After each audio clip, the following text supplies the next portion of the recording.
दानिश्वर लोग। ताल्लुकात को निभाने के लिए वो तो पिमा की जरूरत नहीं होती, जरूरत होती है तो बस एक दूसरे से मुखलिस होने की। वो ताल्लुक चाहे दोस्ती का हो, मोहब्बत का हो, खून का हो या एहसास का, अक्सर जहां वो तो पिमा ज्यादा होते हैं ना, वही रिश्ते जल्द जवाल पजीर होते हैं। जिनको निभाना होता है ना, वो ना तो बड़ी बड़ी कस्में खाते हैं और ना ही हर बात को जताते हैं, बस खामोशी से निभाते जाते हैं और महसूस भी नहीं होने देते कि वो खुद किन हालात से गुजर रहे हैं।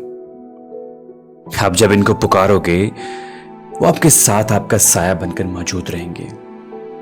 यही होता है वो रिश्ता जो खामोश भी रहता है और मजबूत भी होता है। कद्र कीजिए उन लोगों की, कद्र कीजिए जो आपको जताते भी नहीं है, बताते भी नहीं है, लेकिन आपके लिए बहुत कुछ कर जाते हैं। आरजे वसीम की तरफ से एक छोटी सी कोशिश आपके दिल में घर करने की। पसंद आए तो लाइक जरूर कीजिएगा। अस्सलामु अलैकुम वरहमतुल्लाहि वबरकातुहू। अगर आपने हमारा चैनल सब्सक्राइब नहीं किया तो काइंडली इसको सब्सक्राइब कीजिए और बेल आइकन को प्रेस कीजिए ताकि आप हमारी मजीद आने वाली वीडियोस को देख सकें।